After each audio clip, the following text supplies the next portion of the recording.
எல்லா கான்வர்சேஷன்லும் பொண்டாட்டி பொண்டாட்டி பொண்டாட்டி பொண்டாட்டி பொண்டாட்டி பொண்டாட்டி love you miss you miss you miss you miss you miss you love you அவ்வளோ வீடியோஸ் ஷேர் பண்ணியிருக்காரு. நீ எவ்வளோ அழகுன்னு தெரியுமா? அவ்வளோ அழகு.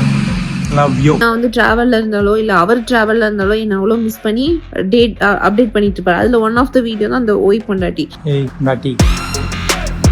ஆனா குழந்தை சாவம் ஒன்னா சும்மா விடாது ரங்கராஜ், நிஜமாவே விடாது, கர்மா விடாது. மனசாட்சி இல்லாம போய் பேசக்கூடாது. நீ ஒரு ஆம்பளைனா என் முன்னாடி வந்து பேசு. ஆச்சி அதிரசமா விடுங்க, கையில தட்டி சூடான எண்ணெயில பொரிச்சா அதிரசம் ரெடி.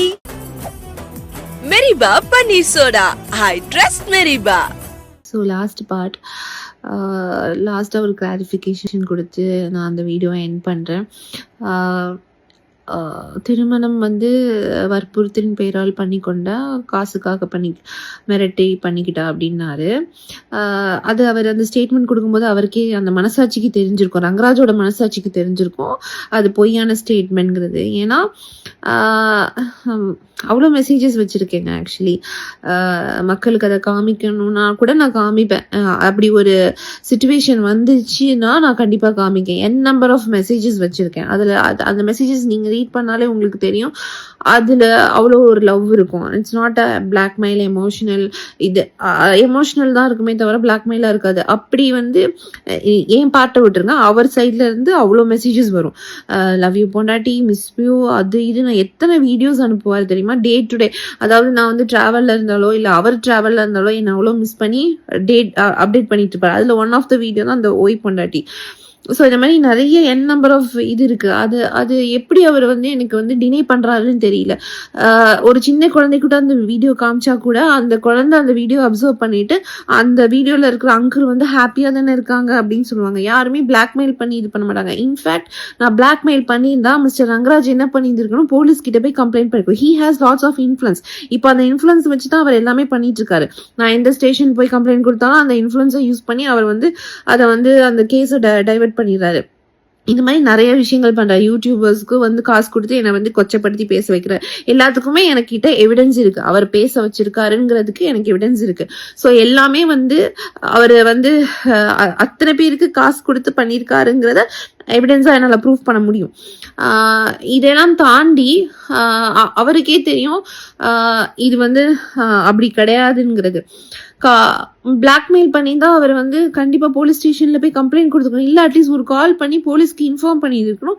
இல்ல ஆன்லைன்ல போலீஸ் ரெஜிஸ்ட்ரேஷன் பண்ணிருக்கணும், கம்ப்ளைண்ட் ரெஜிஸ்ட்ரேஷன் பண்ணிருக்கணும். எதுவுமே பண்ணி 2 வருஷம் ஒரு பொண்ணோட பிளாக்மெயில் பண்ணி எப்படி ஒரு பொண்ணோட நீ குடும்பம் நடத்த முடியும், எனக்கு புரியல. ஆனா இன்னைக்கு வந்து காசுக்காகங்கிறப்போ எனக்காக இந்த 2 வருஷத்துல அவர் என்ன பண்ணினாரு? எனக்கு வீடு வாங்கி கொடுத்தாரா, இல்ல ப்ராப்பர்ட்டி எழுதி கொடுத்தாரா, இல்ல அவர் ஏதாவது ஷேர் கொடுத்துருக்காரா? எதுவுமே கிடையாதுங்க. இன்ஃபேக்ட் அவருக்காக நான் தான் செலவு பண்ணியிருக்கேனே தவிர அவர் எனக்காக என்ன செலவு பண்ணாரு? எதுவுமே கிடையாது. அவருக்கே தெரியும் இதெல்லாம் பொய்ங்கிறது. அந்த 4 செவத்துக்குள்ள அந்த இன்வெஸ்டிகேஷன் ரூம்லயே அவரே சொல்லிக்கிட்டாரு, ஜாய் மாதிரி ஒரு ஒய்ஃப் கிடைக்கிறதுக்கு கொடுத்து வச்சிருக்கணும். அந்த மெசேஜஸ்லாம் ஈவன் எனக்கே மெசேஜ் பண்ணியிருக்காரு. I am the luckiest husband in the world. உன்ன மாதிரி ஒரு ஒய்ஃப் கிடைக்க நான் கொடுத்து வச்சுக்கணும். எல்லாமே இருக்குங்க என்கிட்ட, எல்லா மெசேஜஸுமே இருக்குது. அதெல்லாம் மக்களுக்கு நான் காமிச்சேன்னா மக்கள் அண்டர்ஸ்டாண்ட் பண்ணிப்பாங்க. மாதம்பட்டி ரங்கராஜ் எப்படிப்பட்டவருங்கிறது வந்து மக்கள் அண்டர்ஸ்டாண்ட் பண்ணிப்பாங்க. பேசிட்டு அது தப்பாயிடும், பப்ளிக்ல பேசினா அது தப்பாயிடும். ஸோ பர்சனலை வந்து பர்சனலாக வச்சுக்கணும். அதை ரொம்ப கொச்சப்படுத்தி பேசக்கூடாது. அதெல்லாம் கேட்கணும்னு வருது, பட் இல்லை. அது என் குழந்தை என்றால் உன் குழந்தை எல்லாமே யார் வீட்டு குழந்தைது? உன் குழந்தை. ஆனா உன் குழந்தை சாவம் ஒன்னா சும்மா விடாது ரங்கராஜ், நிஜமாவே விடாது. நம்ம சுத்தி சுத்தி அடிக்கும். இன்னைக்கு பண்ணதுக்கு சுத்தி சுத்தி கர்மா விடாது. அதாவது அந்த குழந்தை NICUல இருக்கு. அந்த குழந்தைய நீ கொச்சப்படுத்துற பத்தியா? NICUல இருக்கிற அம்மாக்களுக்கு மட்டும்தான் அந்த வலியின் வேதனை தெரியும். எனக்கு தெரியல இங்க எத்தனை பேர் வந்து NIC மாமிஸ் என்னோட ஃபாலோவர்ஸ்ல இருக்கீங்கன்னு தெரியல. அவங்களால மட்டும்தான் அதை ஃபீல் பண்ண முடியும். அந்த ரூம்குள்ள போகும்போது அப்படி வலிக்கும். ஒரு வாட்டி அந்த ரூம்குள்ள போகும்போது அப்படியே அழுதுட்டு தான் வெளியே வரும். அங்க இருக்கிற குழந்தைங்களை பார்க்கும்போது அப்படியே மனசு துடிக்குது. என்ன வாழ்க்கை அப்படிங்கிற மாதிரி தோணுது. ஒருத்தரையும் டியூப்ல போட்டு அந்த பச்சை குழந்தைங்க எவ்வளவு கஷ்டப்படுது. என் குழந்தை ஆப்ரேஷன் முடிஞ்சு என்கிட்ட ஒரு வாட்டி தான் காமிச்சாங்க ஆக்சுவலி. அடுத்த 10 மினிட்ஸ்ல அது NICU போயிடுச்சு. அப்புறம் டெய்லி ஃபீடுக்கு மட்டும் அந்த ரூம்குள்ள போவேன். அந்த ரூம்குள்ள போயிட்டு வரும்போது அந்த அம்மாக்களுக்கு இருக்க ட்ராமா இருக்கே, அதெல்லாம் வந்து எக்ஸ்பிளைன் பண்ணவே முடியாது. அந்த குழந்தைங்க வந்து அந்த சைடு ஒரு டியூபு, நோஸ்ல ஒரு டியூபு, வாயில ஒரு டியூபு, அவ்வளோ வந்து அந்த குழந்தைங்கள போட்டு அந்த ரூம்குள்ள போயிட்டு மட்டும் வாங்க, வாழ்க்கை என்னன்னு உங்களுக்குலாம் புரியும். என் குழந்தைன்னு இல்லை, அந்த ரூம்ல இருக்க எந்த குழந்தையும் என்னால பார்க்க ஃபேஸ் பண்றதுக்கு முடியல. ஒரு வாட்டியும் போயிட்டு வரும்போது அவ்வளோ நான் கோத்ரூ பண்றேன். அந்த நிலைமையில நீ இன்னைக்கு உன் குழந்தைய வந்து அப்படி இருக்க ஒரு குழந்தைய நீ கொச்சப்படுத்துற. அப்போ அந்த குழந்தையோட சாபம், கண்ணீர், வேதனை எல்லாம் ஒண்ணு சும்மா விடுமா ரங்கராஜ்? விடாது. கண்டிப்பா பதில் சொல்லிதான் ஆகணும். டிஃபமேஷன் கேஸ் போடுறீங்க, பர்சனாலிட்டி சூட் கேஸ் போடுறீங்க, அவ்வளோ அப்படி இப்படி அலை விடுறீங்கல்ல. பிரெக்னன்சிலேருந்து அலை விடுறீங்க. அதாவது லாஸ்ட் ஸ்டேஜ் ஆஃப் பிரெக்னன்சி. இன்னைக்கு நான் வந்து ப்ரீடாப்ல பேபி வந்ததுக்கு காரணம் மிஸ்டர் ரங்கராஜ் தான். ஏன்னா என்னை அலைய விட்டு ஸ்ட்ரெஸ் பண்ணி, இப்போ கூட 4 days தான் ஆகுது டெலிவரி ஆகி, அது கூட என்னால் நடக்க முடியல, வாக் பண்ண முடியல. அது ஒரு மாதிரி C-section மாமிஸ்க்கு மட்டும்தான் தெரியும் அந்த பெயின், அண்ட் NICU மாமிஸ்க்கு மட்டும்தான் தெரியும் நம்ம என்ன கோத்ரூ பண்ணுவோம். அதெல்லாம் தாண்டி இன்னைக்கு உன் குழந்தைய கொச்சப்படுத்தி ஒரு ஸ்டேட்மெண்ட் விடுற. உனக்குலாம் மனசாட்சின்னு ஒன்று இல்லவே இல்லைல்ல. நீங்களாம் வெளியே ஈவெண்ட்டுக்கு சிரிச்சுட்டு ஜாலியாக போகிற. ஒன்றுலாம் பார்த்து யாரும் கேள்வி கேட்கலையா? எனக்கு புரியவே இல்லை. ஈவெண்ட்டுக்கு போகிற, அங்கே போகிற.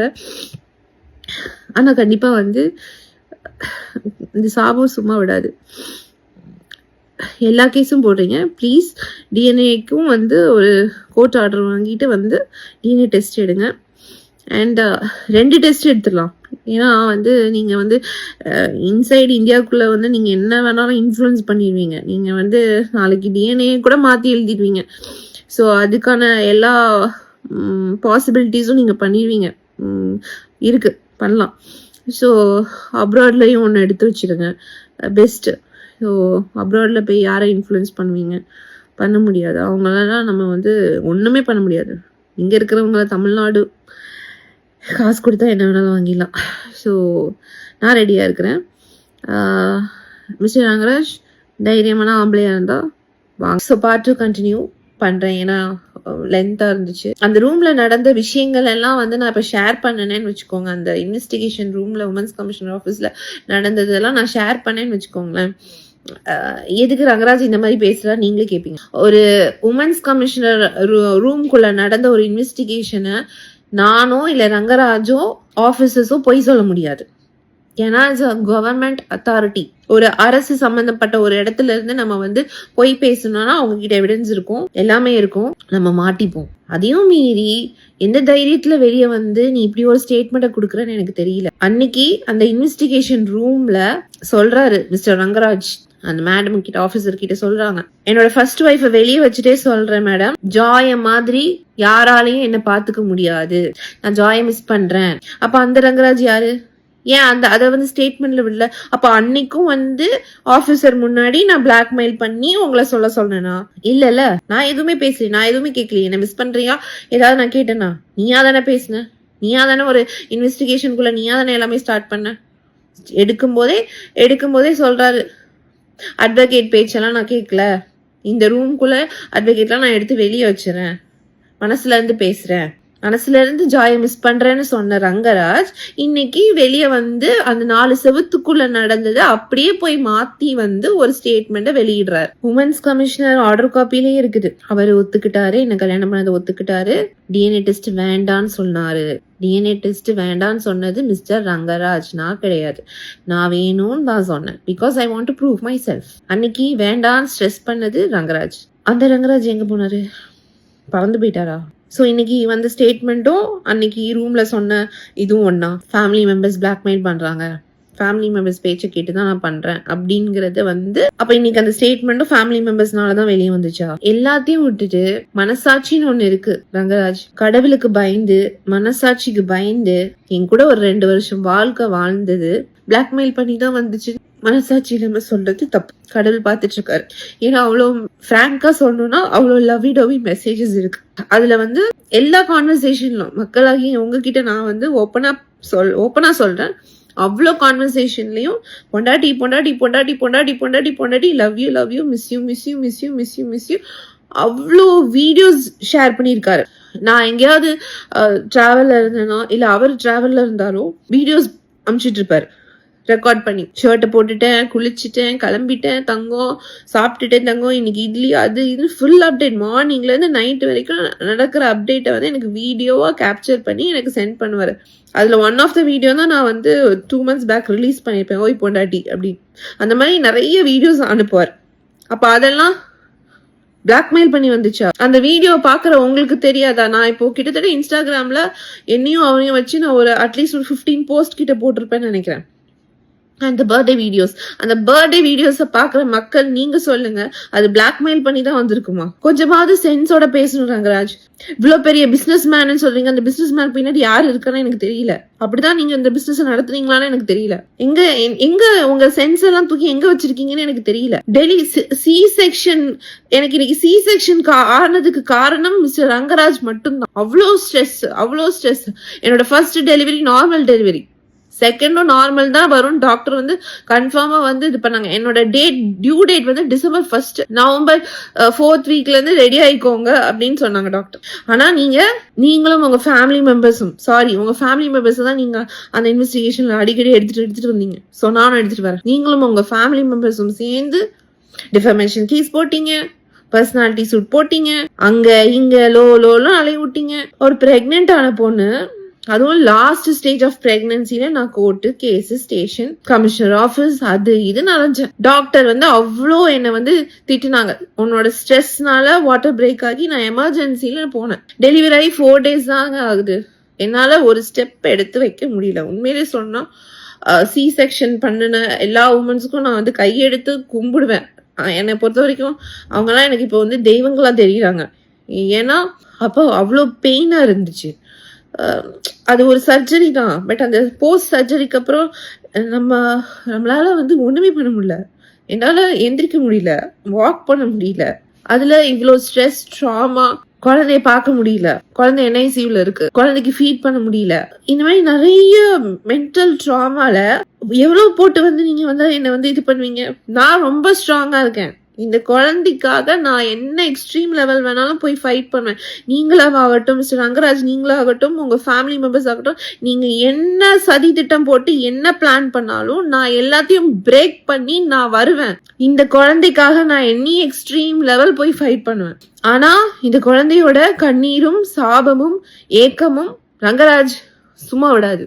இந்த சாபம் சுத்திக்கிட்டே இருக்கும். மனசாட்சி இல்லாம போய் பேசக்கூடாது. நீ ஒரு ஆம்பளைனா தயவு செஞ்சு என் முன்னாடி வந்து பேசு. ஒரு பொண்ணா நான் தைரியமா வந்து இவ்வளோ ஃபேஸ் பண்றல, வா தைரியமா வா. நீ தப்பு பண்ணலன்னா தைரியமா வா. உன் குழந்தை இல்லைன்னு நீ என்ன நிரூபிச்சு காமிச்சிட. எல்லாம் பிளாக்மெயில் சொன்ன. அப்ப அந்த செக்ஸ் மேக் அவுட்டும் பிளாக்மெயில் நீ மென்ஷன் பண்ணி இருந்திருக்கலாமே. அதுவும் நீ பிளாக்மெயில் சொல்லி இருந்திருக்கலாம்ல.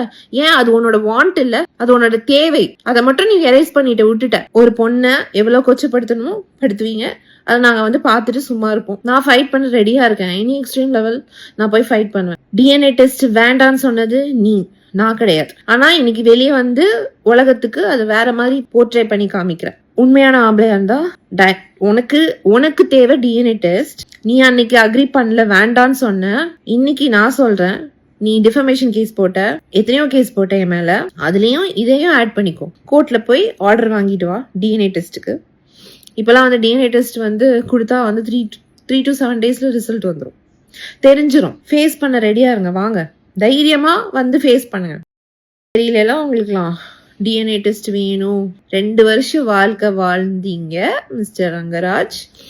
அதுல நீங்க எப்படி இருந்தீங்கன்னு உங்களுக்கு தெரியும். நான் அதை வந்து வெளியே வந்து பேசுறேன்னா அசிங்கமாயிடும். இதெல்லாம் பேசக்கூடாதுன்னு தான் நான் வந்து வச்சிருந்தேன். ஏன்னா நம்ம வந்து பேசி அதை கொச்சப்படுத்தி அதை வந்து ரொம்ப மெஸ்ஸி பண்ண வேண்டாம் அப்படின்னு பார்த்தேன். பட் இன்னைக்கு உன் குழந்தை ஹாஸ்பிட்டல்ல வந்து இது பண்ணிட்டு, அது வந்து ஒரு NICUல இருக்கிற அம்மாக்களுக்கு தெரியும் அந்த பெயின். அப்படி ஒரு பெயின் கோத்ரூ பண்ணிட்டு இருக்கும்போது நீ வந்து உன் குழந்தைய கொச்சப்படுத்தி ஒரு ஸ்டேட்மெண்ட் போடுறல, அதுக்கு நீ கண்டிப்பா அனுபவிப்ப. அதுக்கு நீ ஆன்சர் சொல்லிதான் ஆகணும். ஸோ நான் ரெடியா இருக்கிறேன் டிஎன்ஏ டெஸ்ட்டுக்கு, நீ ரெடியா வா. நேற்று வந்து உமன்ஸ் கமிஷனர் இதுல இருந்து வந்து ஸ்டேட்மெண்ட்டை வந்து ப்ரெஸ்ல வந்து போட்டிருந்தாங்க, மீடியாஸ் அண்ட் இதுல பப்ளிஷ் பண்ணிட்டு இருந்தாங்க. இந்த மாதிரி ஆக்சுவலி நடந்த இன்வெஸ்டிகேஷன் நடந்தது தான் ஒன்று வெளியே வந்துச்சு. ஓகேவா, ரங்கராஜ் வந்து ஒத்துக்கிட்டாரு, என்னை கல்யாணம் பண்ணிக்கிட்டேன்னு ஒத்துக்கிட்டாரு அந்த இன்வெஸ்டிகேஷன்ல அந்த மேடம் முன்னாடி.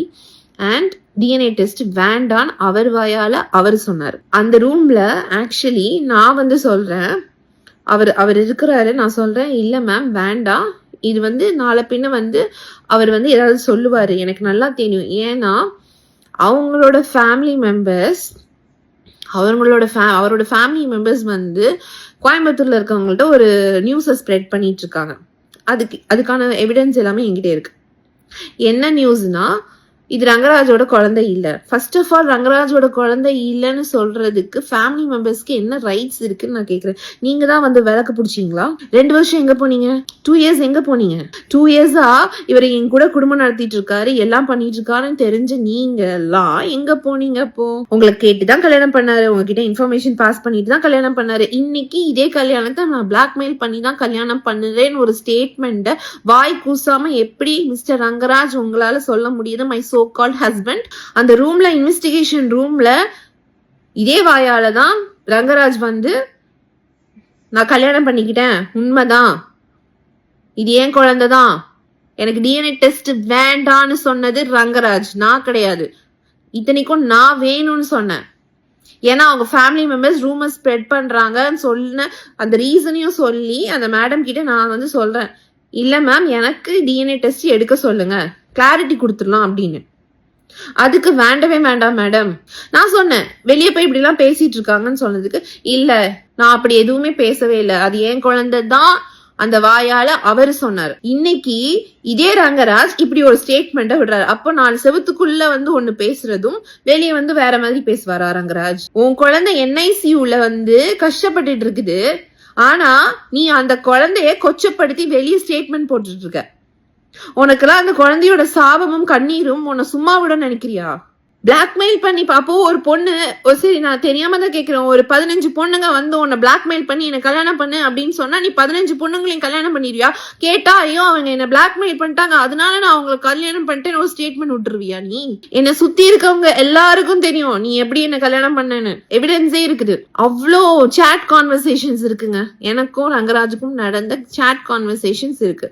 நான் வந்து மக்களாகிய உங்களுக்கு அதை வந்து பப்ளிஷ் பண்ணணும்னாலும் நான் பண்ணி காமிக்க, நீங்களே எனக்கு ஒரு ஜட்ஜ்மெண்ட் சொல்லுங்க.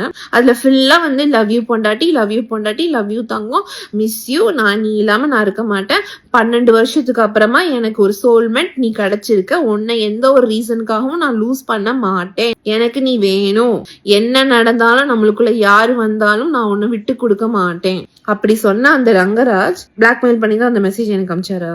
எல்லாத்தையும் விடுங்க, அத்தனை என்கிட்ட ஒரு 1000 போட்டோஸ் இருக்கு.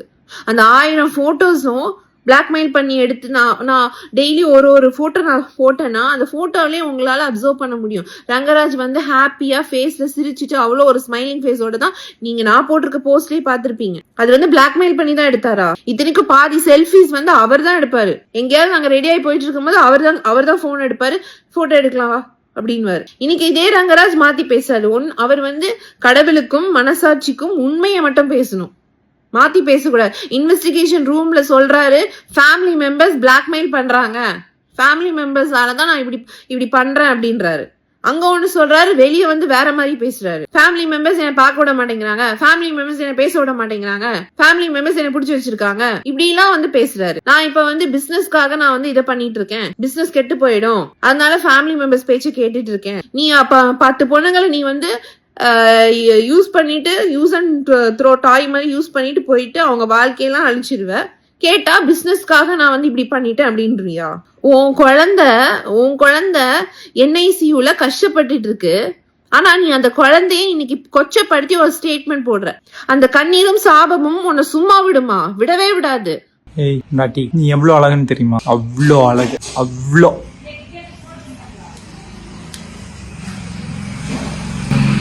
Love you. சீக்கிரம் வந்துடு, மிஸ் பண்றேன். Miss you. ரெடி ஆயிட்டேன்.